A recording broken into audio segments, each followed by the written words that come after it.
Dustin Diggs. With Dustin. The Daily Dirt with Dustin Diggs. Dig. All right, welcome to the Daily Dirt with Dustin Diggs. What exciting podcast we have today. My friend is here, Edward Crimm from 858 Studios. Yay. Got my co-host, A.G. Shaw here. Can I turn down the volume on these things? Just take it off for one of your ears. Hey, which one are you, Ed? I'll get you. Is that good? Test. Good? That was mine. That's yours? Yeah. Oh, we got mixed up then. All right, there we go. That's better. Yeah. Better. Okay. Well, first time at the studio, at my studio. I've been to your studio many times. You do videos as well? We do. Yeah. We've actually got a videographer that works with us. Yeah. And I've known you for a while. I think I met you through AG. Kind of talk about, like, photography's changed so much in the last, in the last 10 years, 5 years. When you started, talk about, like, how you got into photography. And we'll kind of go from there. That's a little bit more than 5 or 10 years. I got into photography when I was probably 14, 13, something like that. I started doing darkroom work when I was 15, taking pictures in high school, developing pictures for the yearbook, the newspaper, that sort of thing, photographing my friends while they were passing the toque around and things of that sort. That was quite some time ago, as a matter of fact. And I just continued. I've been in photography all of my life in one aspect or another, working in photo labs, running a photo lab. That was a real experience. Well, what was it? We'll go around the table on this question. What was it about photography that made everyone at this table interested in that? I mean, I was more into movies, so I was always like wanting to be like an entertainer. But like, what made you want to take photos? Like, what kind of like excitement you got from showing people, or what kind of like what was the feeling of why photography for you? I'm an observer. You are familiar with the song "I'm a Girl Watcher"? I can look it up. Yeah, but yeah, it's from what 60s. Anyway, I'm a people watcher, and for me, humans are an endless source of fascination. I like people. Even people I don't trust, I tend to like, and that's tough. That's okay. I pretty much like everybody. I've been told actually that's a fault of mine, that I pretty much like everybody. I know not to trust certain people. Okay, yeah, and I have to get to know people before they win my trust. As I tell my children, trust is experience over time. So. It depends on what my experience is. And so is frustration. And so is stress. No, actually, express could be experienced in one single moment, Shaw. It doesn't necessarily have to unfold over time. But I just like people. And so, okay, so can you remember taking your first photograph? Yes. We were heading back to Korea. We were heading back to Korea from the United States. So we stopped in Japan. My parents were missionaries in South Korea. And my father bought my older brother a camera, and he bought me a teeny tiny dinky camera, and he got me film for it. And I ran the film through, taking pictures of a variety of things. And he supposedly got it developed, and nothing turned out. I got a little frustrated, I think, with the second roll, and he didn't want to buy me any more rolls of film because I think he thought it was too expensive. So we had a subscription to the Saturday Evening Post, and on the masthead page, there was a little profile of Benjamin Franklin in every single issue. So I cut out those little profiles of Benjamin Franklin. I taped them together in a strip, and I stuck them inside my little bitty camera. And I saw my teacher, Miss Ackerman, outside one day, and I said, "Hey, Miss Ackerman, can I take your picture?" And she said, "Sure, Eddie, take my picture." So I took her picture, and I said, "Would you like to see it?" She said, "Oh, I don't think it's one of those." And I pulled open the back of the camera and whipped out all these little profiles of Benjamin Franklin, and she thought it was absolutely hilarious. Did she?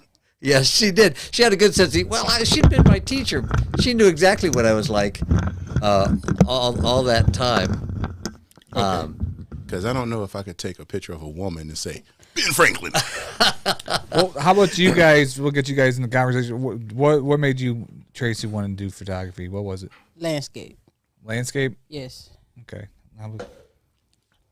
I just want to be a documentarian. I mean, it's sort of like what Ed said, but I don't really like everybody. I'm not going to own up to that. Yeah, you don't like anybody, Sean. He says that shit, but he's always gets along with everyone. No, I can be a people person, but when people get to peopling, but I do like catching them in their quintessential selves. There's something beautiful about everyone.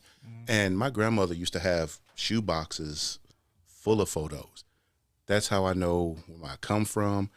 You can ask stories. It leads to stories. It's like, remember the Polaroid you write on the front or the picture you write on the back circa 19 or 16 or whatever. This is your grandson, and you get to see that. And then you see the styles. And there's people who shoot cityscapes. Like, I just purchased from another photographer. He went up in the arch, and when they were tearing down the old Coliseum Bush Stadium and building a new one, he caught that before drones. I'm like, how'd you get that? I went in the arch and I did this. So you get to see people's genius, and you get to see time just unfold in front of you if you just do it for a while. So I like it. Gordon Parksian. I want to tell a story. I miss about film. One thing I miss about film is the fact that when you take a photo, you don't know what you got, and you got to wait until either you develop yourself or you get developed to see if you got the shot. But now you take a picture with your digital camera, obviously you see if you got it or not right away. It's kind of like you kind of miss that Christmas feeling. My business partner, Lois, has on the wall of our office a sign that says, it used to be we had to wait 2 weeks to find out that our pictures sucked. Now we get to see it right away. But see, when I said that, I got in trouble in your studio. Remember that? You just always get in trouble, Shaw. That's what the deal is. She didn't have to wait 2 weeks. But no, it's kind of like that. So I remember when I was practicing with the twin lens reflex that you got for me. I'm out in the park, and the young people, I think it was around, was it prom or was it last year's? So I'm all like this. I'm looking down and I'm taking the picture, and they were all like, "Let me see it." I'm like, "That's going to be hard." And I turn it around, and they all have this look on their face. They've never seen a camera that didn't give them the instant gratification. And Wow. And I got to see their soul shrink. I don't get to see it. It was beautiful. Yeah. So with your photography, so then you were in school. What made you? So did you go to college to be a photographer? Or like, what was your? No, I went to college just, I think, to go to college, actually. That was back in the days when you could actually have a part-time job and pay for it yourself and come out of college without any debt, which is what I did. I wound up paying off my wife's college debt. That kind of came along with the woman, but that's okay. I got a good deal on the woman. So I just, that question of, okay, what are you going to do with your life, right? Yeah. We all have that question. Where am I going? What am I going to do? Still asking, yes. This is a wild and crazy world. We're out here for the ride. What are your goals in life? And for me, that goal has actually turned out to be family, which I pretty much always wanted from the very beginning. I just adopted 2 more kids. Really? Semi-adopted, yeah. I'll tell you about it. So as a result of which I have a lot of family, which is an accomplishment, I think. But photography is my passion, and that's what enabled me to mostly pay the expenses on that family. So when I first started, obviously I just didn't jump in and have my own studio and then have all these clients. It took me a time to build to that. I was working other jobs. So when you got out of college, were you working other places and doing photography on the side? Like, how did it snowball into having your own studio? It didn't exactly snowball. It more like dripped, little over time, filling that bucket. So I moved to St. Louis in 1982, and I actually came out here to go to seminary. And my wife got pregnant. I'm not exactly certain how that happened, but anyway. Got a couple of ideas. Oh, you do, huh? Okay. But I had a story there somewhere. So I started working with a man I knew in his photo lab, and that really expanded my photo lab experience. From previously, I'd just done black and white developing and printing, and now I was doing color developing and printing. And then I wound up working with his brother and expanded a lot more. We were doing slide processing, color negative processing, black and white film processing, color enlargements, digital prints, large format inkjet prints. I was sitting on the bleeding edge of technology, figuring things out. We had a studio and photo lab down near Washington University Medical Center. Right, because like photography back then was more about getting it to print. I mean, obviously it wasn't like, you know, like today people take pictures just for digital purposes to, you know, show on social media or ads and things like that. But back then you were doing stuff just mainly for Well, print. when I was running the photo lab this is starting in 1990 and running through 2002, all of that is changing. Okay, so we were actually making film from digital files rather than the other way around. So were you a progressive digitalist, or were you a staunch film guy? I'll speak louder. I know, I'm looking at the way, sorry. This mic sucks. There you go. Gotcha. Any other time he says I'm too loud, so. Not you, Shaw. Am I a progressive digitalist or a film guy? I actually like film. I've got at the at the cusp? At the switch where you like film forever. Digital will never replace the film. No. I didn't think that because we were already scanning. We were shooting film, 35 millimeter medium format and 4x5 transparencies, and we were scanning them and outputting 35 millimeter and medium format negatives. I did not have a medium format digital output device, output to film, and making prints and transparencies for people. So at that time already, anybody who was printing, magazine, newspaper, that sort of stuff, by and large, they wanted digital files. So in the 90s, that was already the case. We were shooting them on film and scanning them. So you're working for a place that this time it wasn't your studio yet? No, it wasn't my studio. Supposedly, I had an interest in it, a small share that, you know, what if when a place goes out of business, 10% of nothing is what? Nothing. Yeah. So I put a lot of sweat equity into it. I built the dark room. I built the internet server that we had. I wired the whole place with Ethernet cable for the network. I plumbed it. I ran electrical lines. Don't tell the city of St. Louis any of this. You just did. So did that kind of force your hand, making that you either had to go work for somebody else or do your own thing? Was that kind of like a Well, the situation was not good toward the end of that 12 years that I was there, and so I made up my mind that I was going to strike out on my own. So I went out and mortgaged my house while I still had a job, so I could get some money to start my own freelance photography business. And that's when I went into digital photography. So I bought the Canon 1DS. That was the first camera that met my minimum standards, digital camera. What are your standards? My standards were a minimum of 6 megapixels and full frame. That's it? I'd been working with digital files for quite some time, and I could make you a good 20 by 30 print from a 6 megapixel camera. But I needed full frame, and at that time, Nikon and Canon were producing crop sensor cameras. And the problem with them is that I shoot a lot of wide-angle stuff, interiors, buildings, things of that sort, and there weren't any wide-angle lenses available for the crop sensor cameras, designed specifically for them. So essentially, you were putting on a wider-angle full-frame camera and cropping part of it in. So that's why I wanted full frame. The 1DS was 11 megapixels and was a great camera. The only problem with it is that it set me back $8,000 for the body. Holy smokes! And I didn't have any Canon lenses, so I had to invest in quite a number of Canon lenses. You didn't have I had been shooting 35 millimeter with Olympus cameras. I had been shooting medium format with Mamiya twin lens reflex cameras.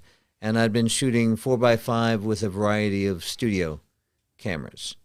mostly Calumet with a variety of Schneider and Rodenstock German-made lenses. So that's what we had been doing. We were processing all that stuff there at the photo lab where I worked, and I was, most of the time I was figuring out how to get things done. A lot of our customers were medical people from Washington University Medical Center, and they would frequently had requirements that were forced me to figure out how to do something. So one instance, a doctor came over and said, I've got this slide. I want you to scan it. I want you to change this thing on the slide. I thought, why am I changing something on your photograph? And then I want you to output me a new slide. And I need it in an hour. I said, sorry, physically cannot be done in an hour. I can do it in 3 hours. He said, okay, 3 hours is okay. And it's going to cost you $150 for each one of those hours. Oh, that's okay. That's okay. This is back early 2000s? This was late 90s. Late 90s, okay. Yeah. I'm still wondering what he wanted changed. Well, yeah, that was the interesting part. So I did it. I had it ready in 3 hours, but it took almost exactly 1 hour to process slide film.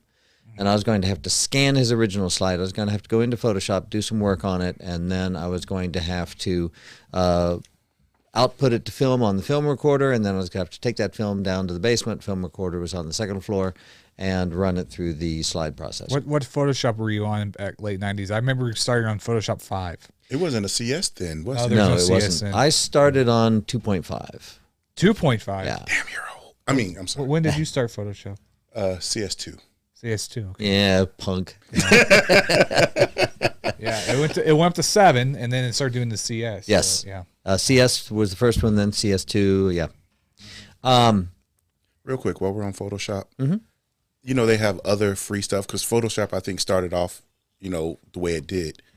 With Photoshop's reign and maybe Capture One, some of the other stuff like GIMP Shop and all, do you think any of those will catch up, or did they miss the bubble? Well, some of the items that are touted in Photoshop were actually first developed on the GIMP, which stands for the new GNU Image Manipulation Program, GIMP. And I've got GIMP. Anybody can download it. It's free. It's available for Windows, Macintosh, or Unix, Linux. I tried it before I got a little money, and I was so Photoshop minded, it was giving me grief. Photoshop was not my original favorite image manipulation program. I was using something else on a Windows machine that I just liked the way it worked better. It was more intuitive than Photoshop at that time. But Photoshop became the I think standard. there's something, was it Paint Shop Pro or something like that? I had Paint Shop Pro. Yeah, I had the one that came in a 1 gallon paint can. Yeah, yeah. I still have it, version I learned 3. that one too when I was young. Yeah. But that was a different style of program. I was using something else. It wasn't Corel Draw. It was a different image manipulation program, bitmap program. Any catching up? You think anybody's going to maybe not topple the king, but everybody's like, I gotta have Photoshop. Not many people are using. Well, I can't say that, but you don't hear too many people processing on GIMP. They either bow down and rent the Photoshop, or they pay the money for Final Cut, or they get the slider stuff that's out there, the Nix software, you know, things like that. You don't mean Final Cut. I think you mean Capture One Pro. Yeah, I'm sorry, Capture One. Capture One Pro, though, doesn't take the place of Photoshop. It's not a as powerful a program. Capture One Pro is like Lightroom. Really? Yeah. So there's a lot of I've people got with Capture medium One Pro. and large format that swear by Capture One. Yeah, but they launch out of it into Photoshop to do fine retouching. Okay. Capture One Pro is a great program for the studio photographer because it's very easy to tether. And if you've got an art director in your studio, it also has a built-in server that'll send the images out as you shoot them to any iPad or iOS device. So you just give them a code. There's a free app that you can download for your iOS device, and they can see the images as you shoot them and actually mark them up make comments on it. Any executives for these programs, please contact Mr. Dustin Diggs. We need that sponsorship. So, regarding your question, I think Photoshop's pretty much here to stay. What I tell people is Photoshop is, Lightroom is the photographer's best friend. Organize, do basic editing, clean some stuff up, etc. Photographer is really more of an art director's tool because you can't Photoshop? Photoshop. Okay. Because in Photoshop you can do 3D extrude. You can extrude 3D images. Extrusions? That's it, extrusions.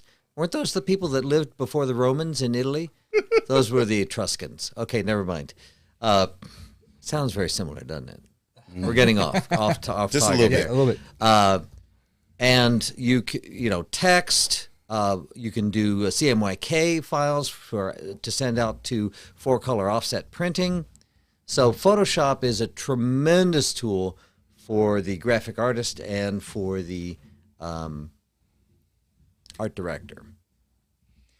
So going back to what you're saying when you decide to go out on your own, because a lot of people watch this are mainly artists that watch the show, if anyone. But like to take that chance of just mortgaging your house. I mean, you had to know that I mean, it's a huge risk to just be able to jump into something like that. What It is. That was what I wanted to do, and I saw the handwriting on the wall. The photo lab where I was working was going downhill. The owner didn't really want to work anymore. He wouldn't talk about the decrease in business. He wouldn't lay off personnel who were sitting around doing nothing, and we were still paying them. Yeah. He wasn't willing to take the action that a business sometimes needs to take. If you're a pirate ship and you've got too many pirates on board, you start tossing them overboard. And that may sound a little cold, but if you're a pirate, you're bound to be cold. But in any business, there comes a time when you have to lay people off. Well, I think that's the biggest problem I have is I'm more of an artist than a business person. I think of more of a, it's I don't think of dollars and cents when I'm more thinking of just passion. Oh, it looks like fun to do or whatever. I think that's most artists. Right. Yeah. Well, the passion is important. And so when I set out to be a freelance photographer, mostly people, so weddings, events, things of that sort, there was a lot of risk involved. Basically, I borrowed $60,000. Wow. And I spent some of it on equipment, and I spent some of it on keeping myself afloat and feeding the family. And then business started to take off, and it got to the point where I was actually doing pretty well and quite comfortable. Yeah. And what year would that be established in your studio? Because what I find fascinating about you is I've known a lot of photographers that studios have come and gone, in the last 10, 15 years. I've known people at studios, and then obviously they've had issues that they have to close. But you've been around for a long time. I mean, 858's been there. You're a survivor. A survivor. Like, so far, so good. Yeah. It is a tenuous existence. I can tell you that for a fact. And there are a lot of challenges in it. One is just, paying the rent, bringing people in, promoting the business. Essentially, the prices that photographers are charging for their work, etc., by and large, are pretty close right now to what they were 30 years ago. Right. The average photographer is selling their 8x10s for what, Shaw? $25. Right. All right. Sears Portrait Studios was charging $50 40 years ago for an 8x10. But Sears had coupons, and Sears is no they longer did. here. I know they're not.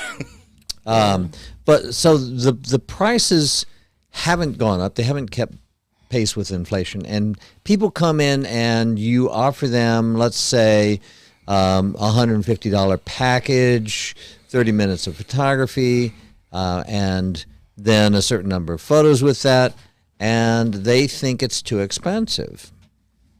So that's the quantity over quality debate, and these things. Yes. Everyone has There's cameras in everything now. The cell phone camera has dramatically changed things, but actually they A started lot. to change earlier than that. What changed it earlier? the stock market crash of 2008 and the introduction of the Canon digital Rebel camera. For the first time, there was an SLR, digital SLR available under $1,000. Right. Yeah. And with a lens. And all of a sudden, there were a lot of soccer moms with cameras. Mom togs. Yeah. And some of them actually... well, let's not laugh at them because some of them actually turned out to be pretty good photographers. Yeah. And they were excited and passionate and learned. The primary difference between them and me is they didn't have to do photography to make a living. Most of them had a spouse who had medical insurance, and they had a home that was paid for by somebody else and all these other things. So they didn't have a lot of the expenses. And at that point, people started getting really cheap. Up until that time, my average take on a wedding, for instance, was about $3,500. All right. Okay. Now, that included an album, a high-quality album, that cost me some money and some Right. time to put together. It included all my advertising, going to wedding shows, which typically were $800 to $1,000 per show, and making connections. See, the consumer actually believes that if you charge them $4,000, that you're taking home $4,000. Yeah. And the wedding albums are not cheap, especially the good ones. Then, of course, taxes come out of it. Uncle Sam's getting his. Then travel expenses, wear and tear on, you may take home 3, 4 after everything, maybe a little more if you cut a few if my corners. average sale was $3,500, probably my net out of that, after you subtract all your other expenses, was about $2,000. So we're not getting rich. Yeah. Right. Well, you said something earlier. The equipment actually probably was cheaper back then when you were making the same amount of money in the early 2000s, right? And now it seems like the equipment's a lot more expensive. No, actually, I would say it's the other way around. The other way around? Yeah. Okay. Photography equipment has actually gotten less expensive. So what you can get for half of what I paid for that Canon 1DS. That's our cat. Oh. It does that when Shemaine walked out, so it's fine. It has anxiety? It has anxiety when she leaves. When your wife leaves? Yeah. The cat Cat has I has thought somebody anxiety? was being murdered upstairs. No. I thought we were That's safe out here in the That's county. what cat does. So, Where were we? Expensive cameras the are more equipment, expensive then. Yeah. Well, look at what you can buy now for half of what I paid for that Canon 1DS. You can buy the high-end Sony for $4,000. That's 42 megapixels as opposed to 11 megapixels or 47. I forget what the exact count is. I think mine is up to 56, the 850. It's up there. I have that new Canon. No, it's 56 focus points. Right. I think 48 megapixels. I think it's 48 megapixels. Yeah. I actually have a 50 megapixel Canon 5DS, and I really hesitate to use it. The files are too big. Oh. You know, They're you can dial them down. I know you can, You have raw, then you have small raw. I never but experienced that my before. this program camera. doesn't like small raw. But they're just too big. I prefer to shoot. I usually shoot my digital photography with Canon 5D Mark II, which is 14 years old and 21 megapixels. But it's enough to, virtually everything you see here would have been shot with that. I have a question. Does your program treat small raw like an average JPEG? No, it won't open them. Really? Yeah, I'm still using Apple's aperture. Come on. And why do you like that over Lightroom? I like the layout better. I like the way the tools work better. I'm a lot more familiar with it. I teach Lightroom classes, so I'm pretty familiar with Lightroom as well. I just don't like the way it works. So you're more of a artist than a technologist, because the old stuff works for you. You don't. If I it don't ain't broke, change. don't fix it. Yeah, right? what ain't broke, I don't fix. That's Now you correct. know, if it weren't you here, if anybody else was sitting in that seat, I'd have a really terrible joke about who may or may not like small raw. You're used to them, right? So, yeah. for instance, I photographed a wedding, the 3rd on the Saturday the 3rd, first Saturday of this month, and I was using Godox 862 flash for Canon, and it's got this really nice lithium-ion battery. It recycles real fast. Came over to Godox? Come to the light. Nice. Anyway. Okay. Anyway. About time. Okay, go ahead. It recycled reasonably quickly, but the problem I have with it, I'd been using 35-year-old Metz 60 CT4 flashes, big potato masher flash with a battery pack on the side. Can't get the batteries anymore. It used a 6-volt lead acid battery, and they're simply not available. But those, and they're not TTL. It's just it has a built-in sensor in the flash. It does control through the lens, so the camera doesn't control the light output, unlike the Godox and the Canon flashes. Oh, gotcha. But that particular flash always gave me accurate flash exposures, and the Godox, like the Canon flashes, was kind of all over the place. With it, using Canon's TTL control, I don't like the way it works. Mm-hmm. Plus, the Mets put out twice as much light. They're bigger. So I actually found a guy in Germany who is using a 3D printer to make battery holders that slide into the battery pack of my Mets, and it holds 10 rechargeable AA's. Will they last as long? I don't know, but it works. I just got them yesterday. They came in, and I just got my batteries, rechargeable batteries for them today. And so I'm going to do some experimenting.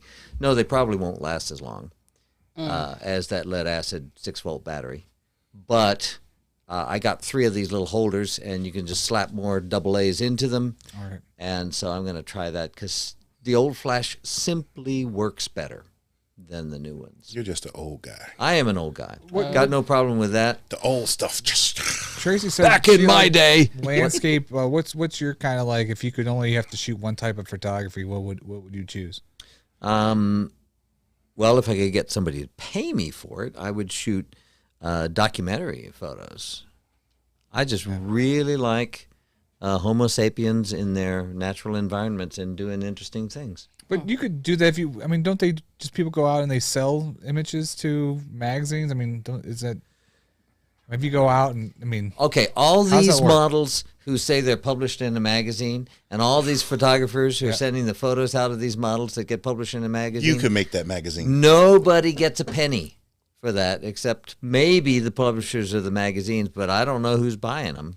Right, they're not magazines. They're like online templates slapped together. Yes. It's more of a hedonistic Some of them festive. print. Some of them actually do print, because one of my models brought in a copy of the magazine with her in it. But the photos, by and large, Be nice. weren't very good. People are listening. Well, let's say like when Ferguson happened, that you went down and you got some good photos of like some of the riots and things happening down there. Would you be able to sell that? I mean, It's possible. Is it possible? I mean, I don't know how it works. I don't know how that field works. Basically, if you're the first one there and you capture things that nobody else has captured, you can definitely sell them to UPI, to Associated Press, maybe even some foreign press, such as Agence France, the French press agency. But how do you do that these days with people like Real STL News? I even spoke to Wiley. He says you can't beat them, join them. He has their phone numbers. They may get there first, and they may only have this, but, Yes, whoever gets there first. It's either news or snooze. Right. So you'd have to almost have a spider sense and know something's about to happen to get those shots. Or it happens right around you. That's correct. You've got your phone out, and you get something of importance to the world out there. I mean, how much is like a photo like that would go for? I mean, I don't know even what they would sell. I mean, I don't know what to start at when you have a photo. Like it just depends, and that's part of the contention that goes on. What's that photograph worth? If you send it to Associated Press and they distribute it all over the world, then what did you give them permission to do? That sort of thing.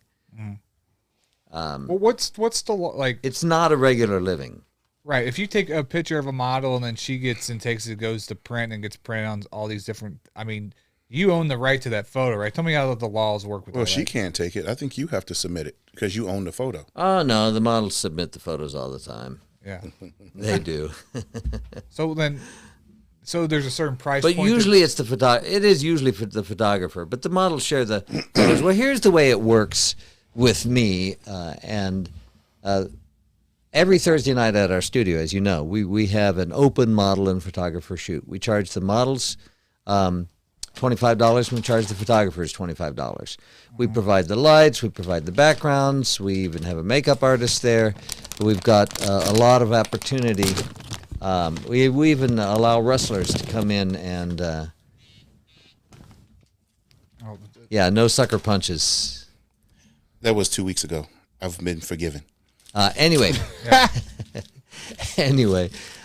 those photographs, some of them would not be eligible, for instance, to go into a photo contest, certain photo contests, because basically I set up the lights and people are coming in and they're getting great photos and they're having fun and they're enjoying it. They share the photos with the models. But they didn't create.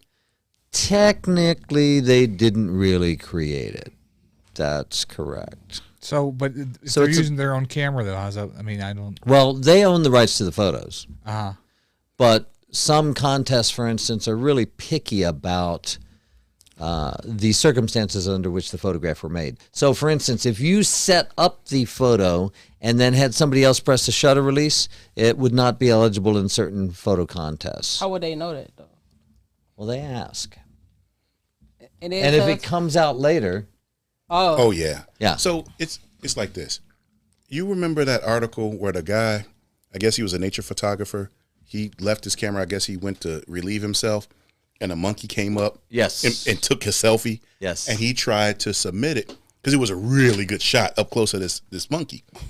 But he did not own the rights. There was a court battle over who owned the rights. He didn't own the rights because the monkey pressed the or picture. the photographer. Oh, wow. And the monkey won. Yeah, but that doesn't make sense to me because it's his camera. He bought the camera. I just think of whoever owns the camera. But the monkey was like, hold on, that's not wait a the way minute. it works. I know, but I just I know it doesn't work that way. But I'm just telling you my feelings on it. Well, you know, Matt, it gets into intellectual rights and all that because you could work for someone. Like if you work for JCPenney, Sears, or under someone's umbrella, technically that's their intellectual property because you worked up under them. You signed an agreement to be paid, sort of like a contractor. Right. If it was yours, freelancing, it's yours. It's her image, but it's her likeness, but it's my property. That's why you can't just beat up paparazzi and tear up their equipment because they took a picture you didn't like, because you destroyed their property. I mean, the law of photography is kind of weird, but people by and large get it wrong. You didn't get my, all this other stuff, and you can't take my picture because, and when you try to explain it, they don't like it.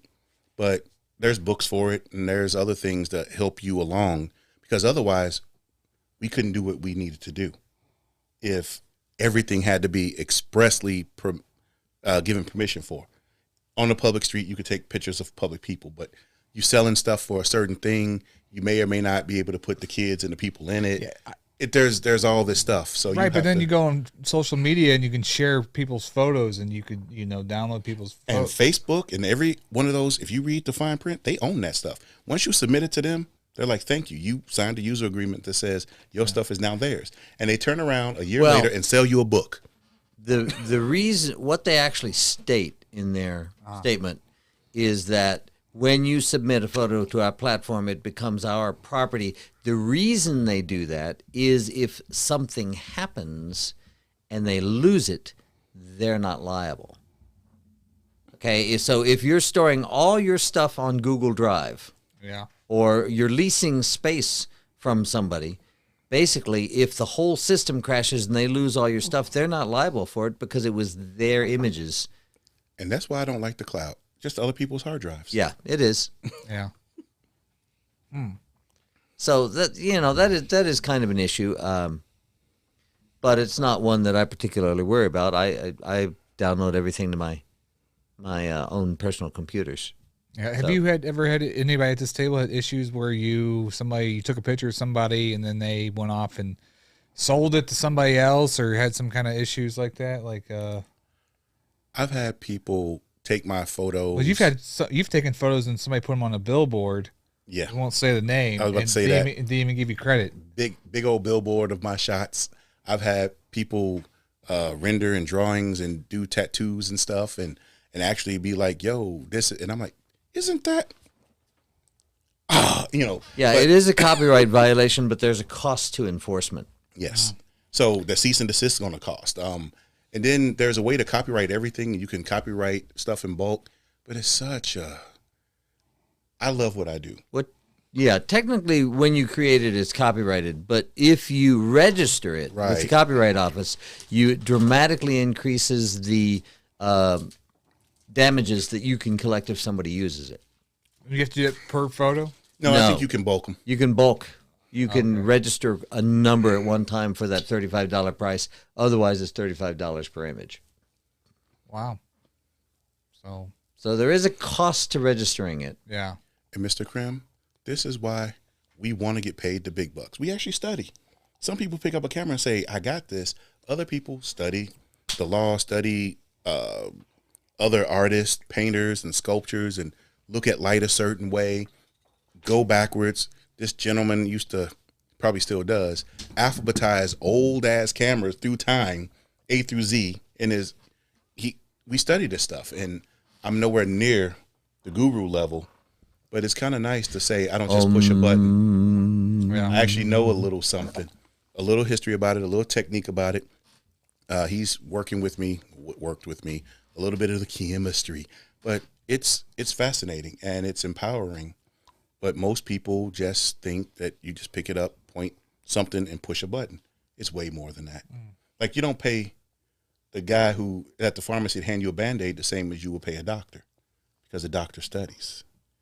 Right. And he knows. Well, I understand the worth of a photographer, so but a lot of people out there, a lot of people don't understand it. I mean, I get the same thing with the video side too. I mean, to do all this, and I mean, I just didn't just set it all up and it worked. And, I had to study and figure out how to do it. So, yeah. There's a low bar to entry. There's a Anybody lot can call involved. themselves a photographer. Yeah. What's some of the? I don't want to get too negative, but what's some of the issues you see with the St. Louis scene with the photographers and stuff? That's kind of They shoot the same thing.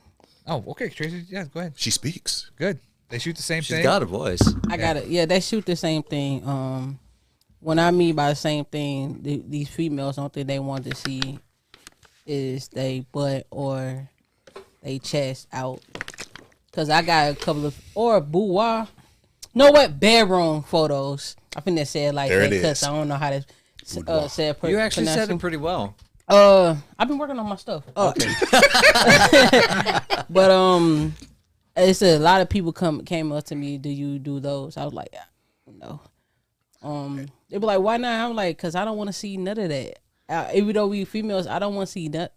First of all, I'm not training that, and then I don't want to see nothing like that. When I see photographers that just shoot just women, in naked kind of poses, covering up, I just don't even feel like they're real artists in my eyes. I'm sorry, I'm going to get some haters on that. We're going to but- get canceled just but, for that. But like- I just, if a really good photographer, somebody that can do any type of situation, in my opinion. Well, there figure studies, nude photography. There are some people that are really good at it. I would mention Lindsay Adler. There was a photograph just of hers this week on Facebook. Where there's a background as to how she shot it. It was very artistic, very tasteful. I agree with that. Yeah. It was good. But that's not the average. When I was working for a while at Schiller's, somebody brought in a photo for the Naughty Gras. Now, Shaw and I went to that one year, and most of it was trash, to be perfectly honest. And I offended somebody Well, you there. said trash. Most of it. I offended somebody because Yeah. said trash. yeah. But actually, his stuff was pretty good. that's what I Yeah. said, because I didn't believe it was going to be. And I thought I was thinking it. So I saw the photo. I'm like, oh, it turned out good. And he was standing right there. And he's like, Well, I don't know that he was offended, but someone brought in a photo that he had printed big for Naughty Gras, and it's a picture of his girlfriend in her underwear lying on her back on the kitchen floor with her back arched. And her head's toward the camera, so she's upside down to the camera. And I looked at that photo, and it did not seem to me in any sense to be erotic. My reaction was, oh, the poor girl, she's Backs fallen hurt. and hurt herself. Let's call 911. That's what you said? That's what I thought. Well, the guy wasn't there. I wasn't going to say anything But with you the know, actual I have a customer question there. about that. Because I think I can, but when you see boudoir, naughty, whatever, can you pretty much tell if a woman took the image versus a guy? There are a Now couple that's of going to get canceled right there. no, there are a couple of guys that I think do very good work. One comes in to have his camera cleaned by me. His name is John, and he does good work. I'm kind of impressed by what he does. It's by and large it's tasteful, it's well lit, it's well posed, and he's doing photographs for women who want boudoir photos of themselves. I'm thinking more women want photos, and when a woman takes it, it looks more empowering. It looks sort of like what you did. I don't know if it was Nikki Serenity in the mirror, brushing her Yeah, hair, that was Nikki. that type of thing. Yeah. I Nikki would've- told me those were her favorite boudoir photos. And I would have assumed a woman took those. Women take to empower and show elegant beauty. Men shoot with their penises. So you get the booty in the air, crawling towards the camera. I hate that lustful stuff. look. I hate that stuff. And it's like, okay, that's a guy. That's a guy. Girl, are you all right? I mean, for real, it looks so raunchy normally, but you got the Lindsay Adlers, the Sue Bryces, where they sit and they got the little bow, and it looks almost like an ad where they want to buy the underwear as opposed to throw it off on the corner. So St. Louis is a lot of Booty butt. a lot of lustful guy photographers saying this is the norm, and there's women who want the attention. So it gets kind of commonplace, and people say I slut shame, and it's not that, because I'm not even calling you a slut. I'm just saying there's more to you than your butt in the air. well, we would certainly hope so. And then another thing, like, no, we talking about photography, we ain't talking about models. But Well, you guys you vent out, Tracy. Go ahead. Just We tell don't us want to what- have to fight our way through the city. Be careful. I'm not gonna name no names, but Yeah, don't do that. these models, so-called models here, they all acted like, when I mean all acted like, when I was like, I would like to shoot you, they're like, cool. I like this. Do you have that? They was like, just go to my Instagram page and pick out what you want from the same photos. I hate that. And I was like, but y'all got all these clothes now, but y'all don't put no money into yourselves to be models. I mean, or models, not even models, the new clothes. Just set yourself up with some clothes. It just burns me up. And I think that's where we should come together. We should design a photo, just like last year's or earlier this year's Shutterfest. All these models, beautiful gowns, opulence. I mean, looking like 1800s and everything. And soon, beautiful photos were all over Facebook.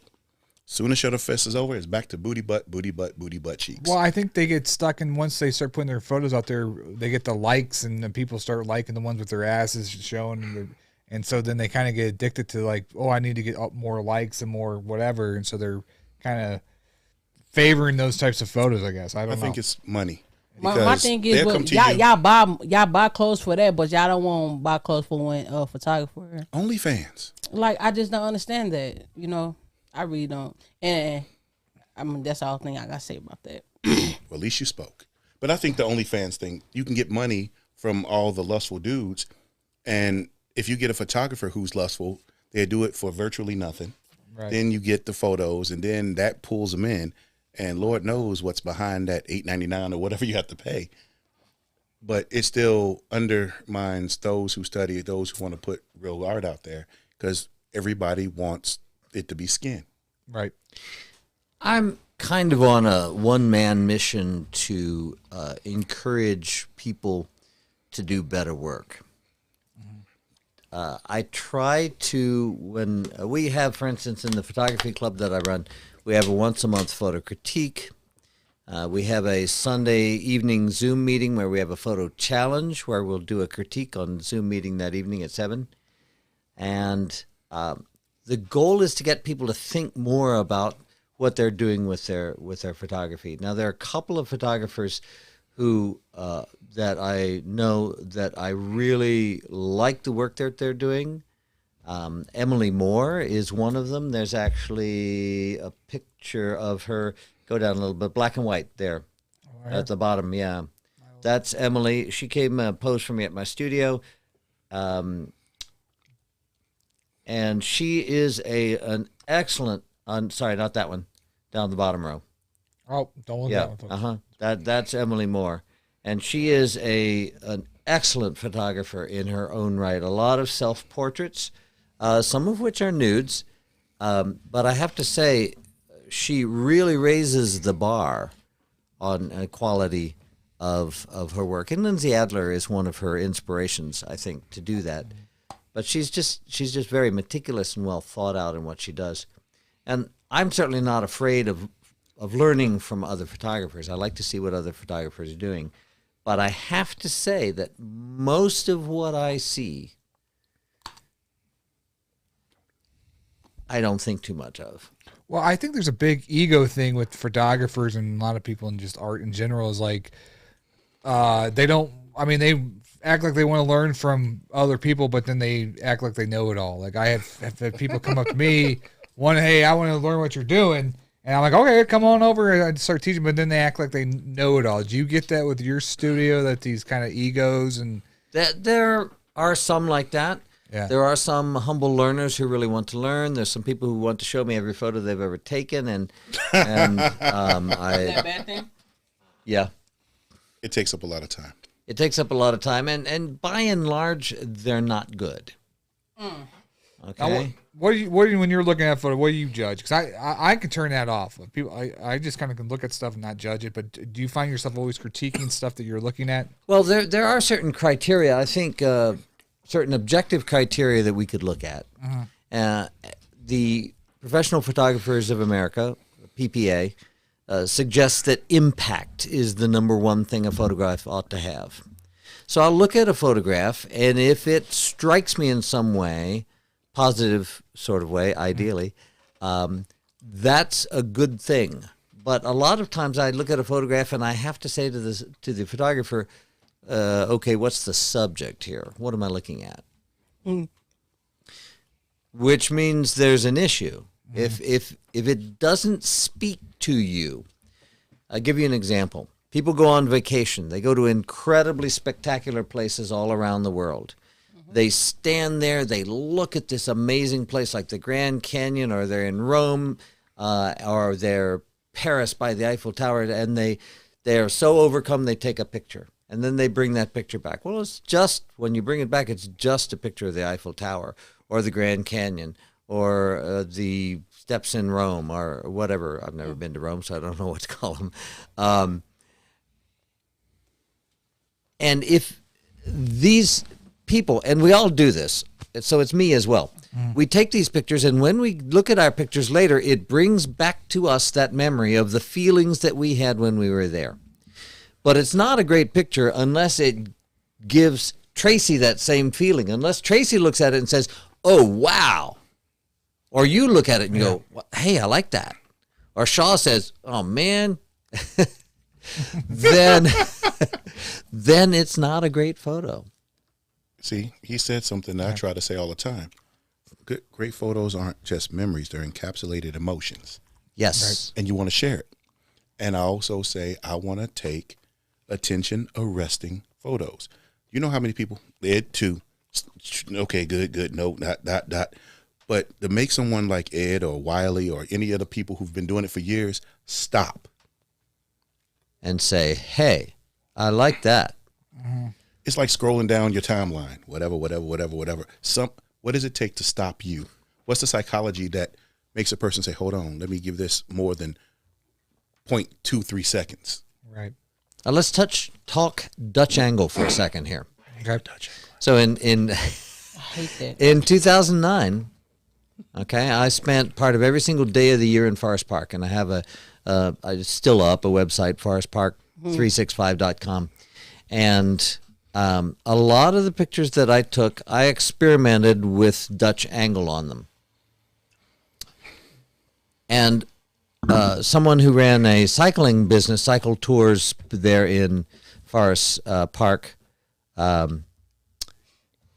said, you know, why do you tilt your photos like that? Because when I'm scrolling through your photos, I have to stop, you know, and look at each one. Uh-huh. And he paused and then he said, "Oh, okay. I guess that's why you do it." I was walking through the studio trying to correct all that shit. Yeah, turn it. Well, sometimes the pictures on our wall that I don't intend to be at a Dutch angle actually tilt a little bit because somebody's banging on the other side of the wall. But so that happens. But it was an experiment. It doesn't always work. Right. But and any special effect can be overdone. We've all seen a PowerPoint slideshow, right? Where somebody uses every single transition that's in there, and things are flying across the screen and bouncing down this way, and diamonds open up. Yeah, yeah. That's how when you know you've got a newbie behind the controls of your I ain't gonna lie. PowerPoint. When the PowerPoint came out, yes. Yeah. I know. I was one of them. It's fades or cuts. I never use anything else but fades or cuts. That's all I do. Yeah. Yeah. Fades and cuts. Well, dissolves. Is that what you call Yes. a fade? Yeah, all right. yeah. Then you got the circle. Yeah, no. That's, And well, you good. Diamond. when I every got my photo first in, computer like, back in 1988, a little Mac, Yeah. I did some stuff with the text, and I printed out a story. It was called the Big Bad Pig, and it's about an innocent wolf being terrorized by pigs. Seriously? Yeah. So you're just going to switch it up on us, huh? Hey, the wolves are endangered, man. Pigs are not. And besides, pigs, I know you don't like them, but I think they're tasty. So a year later, after I did that, I pulled it out of a drawer and looked at it and went, yikes, I can't believe I did that. Because so often when we're in something for the first time, let's just say our taste filter is not well developed. Yeah, like when I first started taking photos. Whoo! I think that's everybody. You go back and look some of your earlier stuff. Oh, It yeah. was that 858. I had every Oh, she's still in snitching. like yeah, that was terrible. I still got those photos. It's not good. But you know, we had fun at the old Holdemont spot. Yes. We had Yes, we all these did. people come in, and at the end we would dance and do Soul Train lines, and Ed would do a shameless plug. Come on out, just inflation, but at the time, just $20. And we do all this, and then I look at some of the photos, and I'm like, the backdrop's only this big, but they got the sky, the moon, the sea, and the mountains in it. I'm like, Tracy, aim for the backdrop. Don't show everybody the great and wonderful Oz, just right here. Yeah. That was trash. Well, what I like about AG is what makes him a great photographer. I'm going to blow you up. I'm going to kiss your butt a little bit right now. I need all is the help that I he get. he prep. You know, if somebody's like, "Oh, come take my picture," he's like, "Well, hold up, I'm not going to come on and take your photo. You got to like tell me what am I taking? You know, what's this about, and tell me about yourself." And so people don't realize, you know, that's what makes it. I think it makes a great photographer is more of the prep. What do you think, in your opinion, some things that make a good photographer? Well, I agree. Preparation is certainly part of it. Experience is something else, because a lot of times when you're hired to do a job, you walk into a situation and you've never been to this place before, and you've got to figure out everything right then and there. And that's why preparation is important. The equipment is important. In one of my early weddings, I made the mistake of not having identical flash units. So one of my flashes, the sync cable to plug it into the camera was busted, and on the other one, the battery was dead. So that was a bad situation that I was able to salvage somehow. But after that, I always go out with 2 identical flash units, all the parts interchangeable, extra batteries for them, 2 identical cameras, extra batteries for the cameras, extra cards, a variety of lenses. I go loaded for bear, because I have had equipment break. On another wedding, this was in the days of film, as the bride's mother is being walked down the aisle, I step out to take a picture, I press the button, and nothing happens. It made an odd click kind of sound. Then I step out again for the groom's mother as she's coming down, and the same thing happens. I look at my shutter, and the shutter's busted. So I ran to the back of the church, asked the wedding coordinator to hold off for a second, grabbed out of my camera bag another lens, which had a different built-in shutter, medium format film, and shot the rest of the evening with that. Wow. And then I redid those 2 photos afterwards so that I would have the picture of both mothers being walked down. There's just certain things that you have to cover. If you don't, you're dead meat. And a lot of that, I had a friend who got me involved in wedding photography who convinced me of the importance of a lot of things. His requirement was that I go with him to 10 weddings before he would pay me anything. What? That's a lot. No, It but was you a learn. lot. No, you learn. You learn. So you start out observing. First 2 weddings, you're just watching. Second weddings, he's doing all the arranging while you're taking the pictures of the groups. And then the last few weddings, you're actually doing the arranging under his supervision. And let's face it, people spend a lot of money on weddings. You spend a lot of money on that dress. You spend money on the cake. Everything that somebody spent money on, you've got to get photos of. You know, And they need to be good. I don't do weddings like that. I just don't have the temperament. But in Colorado, I had a mentor. His name was Bruce Henson. He's still around. He made me take a class. Like, he goes, well, everybody who wants to shoot with me, second shooter, has to come in and take a class. So, I mean, he had a rubric and everything. You had to know what to set your f-stop shutter speed to initially, how to solve problems if it arrives with your camera. There was actually a class, and at the end of him telling you all this, setting up your stuff, showing you, here's your equipment, here's what you use, he gave you a test. And if you didn't pass it, he didn't hire you. Right. And I was like, wow. So I think that half of the experience is being able to put out fires, because we're working with technology. Right. And something's going to fail. How do you finish the job? Do you run to the back? Do you know that you have to get another lens? Is it comparable? Do you just have the second one? What if your flash breaks and you have to switch? Do you know what ISO won't be too grainy that can get you something that you can salvage? I mean, there's a lot of things that go into it, as well as catching the mood, catching everything else, so you won't lose your mind out there. My flash broke on a wedding at the Adams Mark. Ooh. It wasn't the worst thing that happened. The bride and groom are walking into the reception area. I'm walking in backwards getting pictures, and I accidentally bump into the table that the cake is on. Ooh. The Chinese couple, and it's this beautiful, beautiful square tiered cake with fudge frosting on it. I kid you not, 3/4 of an inch thick. Oh my it was goodness. amazing when we had the cake later. It was one of the best that I've ever had.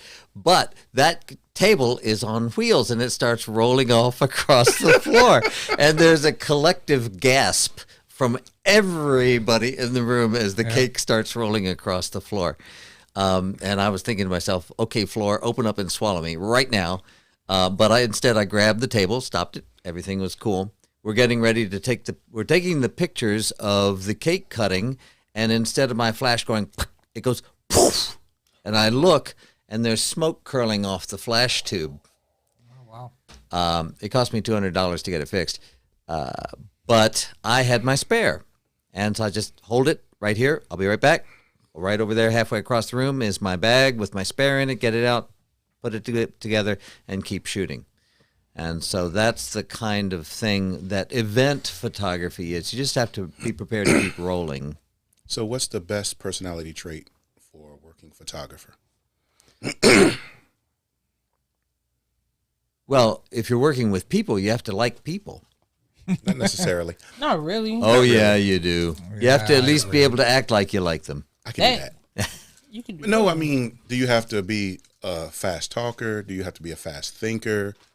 I mean, what what do you think will help if someone just got in and was like, hey, what do I need to concentrate on for myself? Snazzy dresser, what would you do? What do you think should be the number one thing? Well, certainly if you're going to events, you need to dress well. You can't be the shabby guy there. Showing up as a photographer in a T-shirt and blue jeans, no, that's just not the I've way seen to it. go. I've seen it too. I didn't like it. And furthermore, the bride and the bride's mother didn't like it. So that's one aspect. But another aspect I think is you just need to facilitate.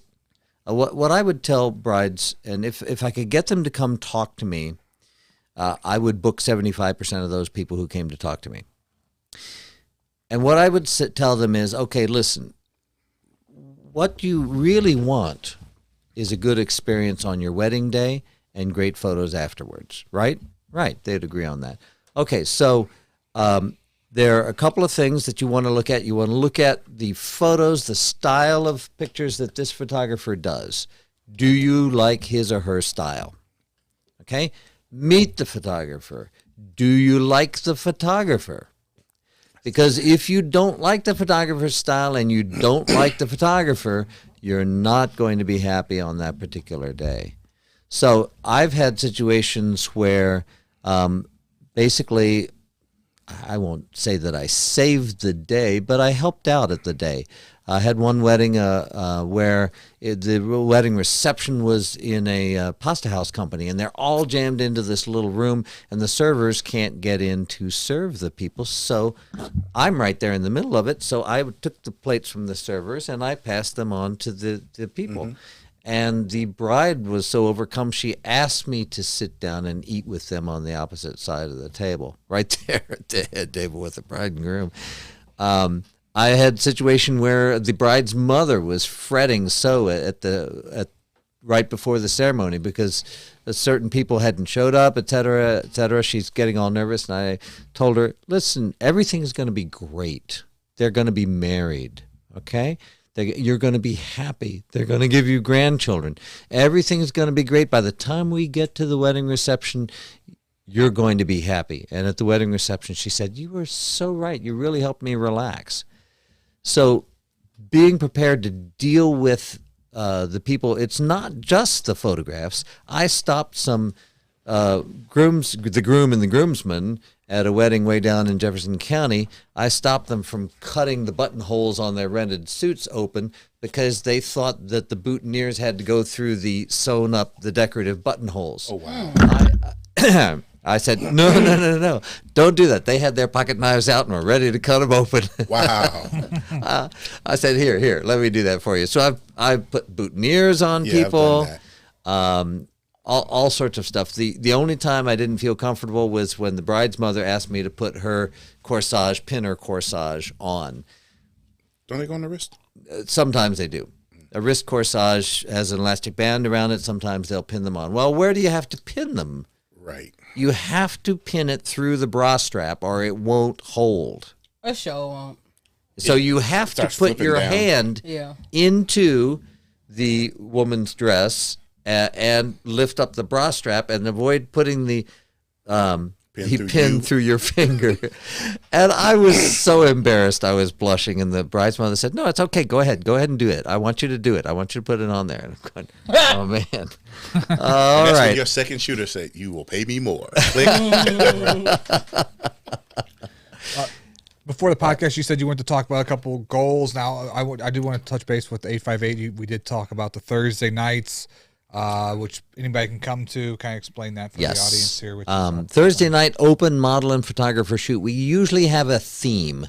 So this week's theme is beards. So if you have a beard, and it doesn't matter whether you are male or female or identify as something else. I knew he was going to say that. If you have a beard or would like to glue one onto your chinny chin for the occasion, you are most assuredly welcome. So now we can be figurative. So the nice young man come in with his girlfriend as his beard because he hadn't told his parents yet. You know what? It has to be a literal beard. Okay, has to be a literal beard. So we're expecting more of those of the male identification category. But I did tell one female model that if she wanted to glue one to her face, she was more than welcome to do it. It would be kind of fun. Actually, I've been to an event. It was a drag event. More people are familiar with the drag queens, but there are some drag kings out there, and I don't know where they get these beards, but some of them look real. I mean, they come out Half of there that they was half of those beers drawn on. No, there was a couple that was nice, fluffy, whatever. Yeah, that one. Is it velvet? I mean, Man. but they come out in the whole outfit, and it's That is funny. So last week the theme was what was the theme last week? Bother. We've done pirates, we've done steampunk, we've done elegance. some of these We've are done reoccurring, right? yes, Okay. yeah. So we'll come back and redo some particular themes. So, but explain to the audience. So, if you're a photographer, how much is it? The model, it's For the free? models and the photographers, it's $25 to participate. I do have to pay the rent. Sorry, people. I would give this stuff away, but my wife won't let me. Well, we're gonna have to talk to her, I guess. Yeah, just the apparently so. He has a partner who puts him in a figure 4 if he doesn't get the Yeah, it's my work wife. And believe me, you don't want to talk to her about that. She will get you and twist you up like a pretzel and have you on the floor. But for the studio, though, it's you do studio rentals. Obviously, you're We rent the studio. We teach photography. We have a photography club that we run where basically the goal of the club is to encourage people in photography. And I like to encourage models. I like to encourage photographers. We help. We actually have a lot of people rent the studio and then rent me to help them set up the photos, which is pretty interesting. So yeah, you're seeing a lot of the studio photos there. And actually, if you want to go to my Facebook page, you'll see a lot of recent photos on there from our Thursday night events.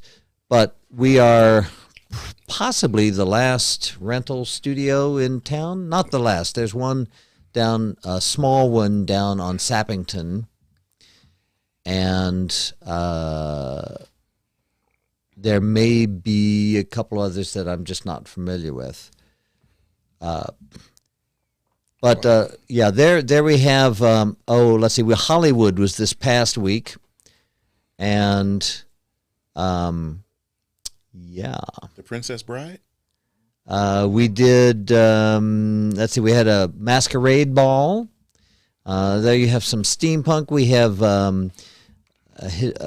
ethnic clothing. Some photos for beards. Let's see. Fantasy night just went by there. When is the next Alice in the Wonderland? Yeah, that's Federico Cremini, one of my many cousins. He shows up every so often for some pictures. I'm so happy that he don't had them glasses on. Oh, we had a black. Go back up a little bit. We had a black and white night. There's my alter ego right there in the middle in black and white. That's you? Yeah, that is me. You shaved for it? I shaved for it. But it probably one of the time that he had his beard shaved off that one time. I know as a photographer, all he does is shoot in black and white. What do you think about that? I like black and white, and one of the things actually that Shaw showed me is that setting your camera to show you black and white really helps you visualize the contrast in a scene. Yeah. He's still shooting in color, mind you, because he's shooting raw. Right. But he views it in black and white. Who did your FX makeup? That's nice. My daughter-in-law, Edie Eddie, does our makeup. She does great makeup. Oh, there you go, the witch on the right there, on the left. Yeah, there you go. Let's take a look at that real quick. That is Lois, my business partner, all dressed up for Halloween.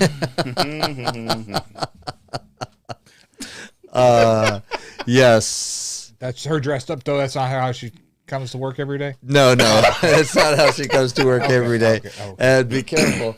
Just kidding. I did that for AG. Yeah, she's got a lot of weapons. Yeah. So when I work with models, I want my photos always to be complimentary. I aim for elegance. A lot of models really have gotten their start by coming to our Thursday night event. And then I'll do some other shoots with them.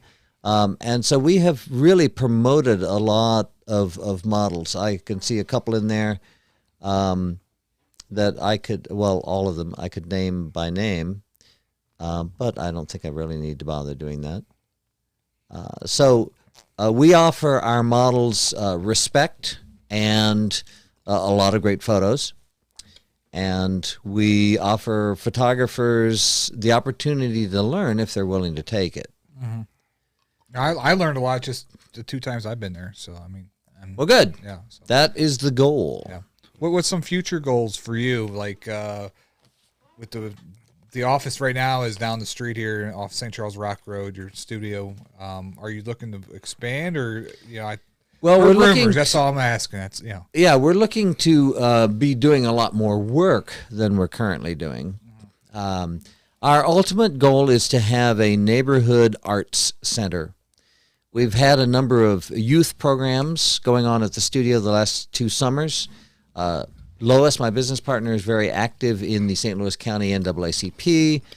She's connected with Lincoln University Extension Program, also with a group in North St. Louis City called Community Women Against Hardship.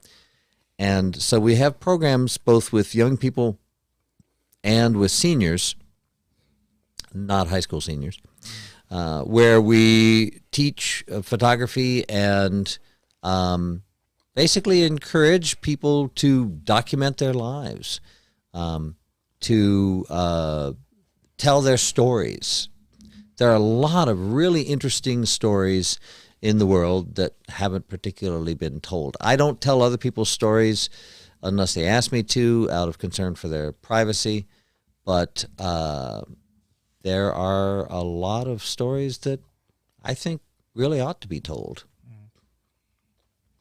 Well, if you do that big media center, don't do the musician stuff because I know people have done that and it's kind of like tanked at their studio. So, well, actually, what we want is we want people to come in and actually teach young people. So some of this work we do with grants. It's paid for by grants. Others, basically, we're humping to get the work done, and that will enable us to then fund some of the things that we're doing. So what's the criteria to come in and teach? Well, basically, knowledge in a particular area. But we really have our eyes set beyond just photography and videography to other arts as well. So Lois has done a lot of programs with young people, painting, a variety of tactile arts. And we would like to actually have some music involved, but young people. Dun, dun, dun, dun. Yeah, people who are capable of coming in and teaching them, not to smoke dope, but to actually do music. I have a young artist in mind. She paints, does charcoal, does all this other stuff. Great in makeup and everything, and you know her. I do? What's her name? Shariah. Oh, send her over. No, she's because when she was just modeling and bouncing around, I think the first time she showed FX was at your old studio. She came in as a zombie. We went outside. Yeah. Well, she's expanded, and she's been doing art for fashion shows and selling art pieces. And now she's in school, just killing the game. She's doing things with her charcoal and her painting. So I like to put her out there like that because she is ever expanding. She's still here, local, and maybe she can come in. She's been practicing getting in front of people without being a shrinking violet. But she's good at what she does. Well, Idiotti, our, I guess you could say our, what? House MUA? Well, she's more than that. She's the wardrobe director. She puts together outfits for people if they come in. So she's your stylist. She's my stylist. She's the makeup artist. But she's also so much more than that, in that she really encourages people. Part of what we make sure we have there at the studio is a safe environment. So outside of the bathrooms and the dressing rooms, we've got cameras that record everything that's going on, so that there's never a he said, she said kind of controversy. Right. But also, Idiotti, there's also, and Lois, both really watch out for our models. We've had 1 or 2 incidents where we've had to correct the behavior of a photographer. But I mean, really, not very many, because I think we have a reputation for, for not doing the sorts of things that Tracy hates. Yes. As I said, elegance and fun and creativity, those are the goals that we're looking for with our models. So we have a specific sort of thing involved in mind. Sign off on the show here. So the contact, obviously on the webpage here, I put the link on the bottom of this video. We have the calendar, so you can see the upcoming events that you guys have coming up, and then and just anything else you want to say to the audience? Nothing. It's on you, gang. Well, I would just say, come on down. I think you really enjoy the experience, and we are encouragers, and you will have fun. We have ways to make you have fun. Quickly. Address, where you are. 10459 St. Charles Rock Road, right next to St. Anne's City Hall. We're situated in between Family Dollar and City Trends. And rating AG's photography skills 1 to 10. Damn. I'm just kidding. Well, wait a minute. Which one's good? 10's good. Okay. Well, you're going to say 5 anyway. He's going to be like, trash. I like AG, and I like the photos he does. Okay. See, no number. Just leave me some dignity. You know, Right, it's all I good. got you. Put some. All right, well, thank you for being on the show. Thank you guys for watching the Daily Dirt with Dustin Diggs. Subscribe to the channel and like the Artist United Network on Facebook. Check out Phototainment, Metro Phototainment, and Spark of Life Photography. I'm going That's to get new. it. Anyways, I like that one better. All right, we'll see you guys tomorrow, and we're out.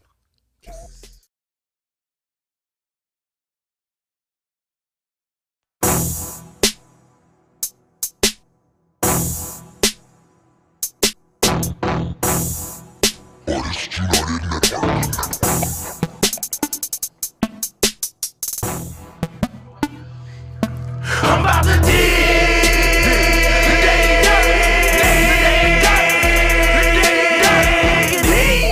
The Daily Dirt with Dustin Diggs.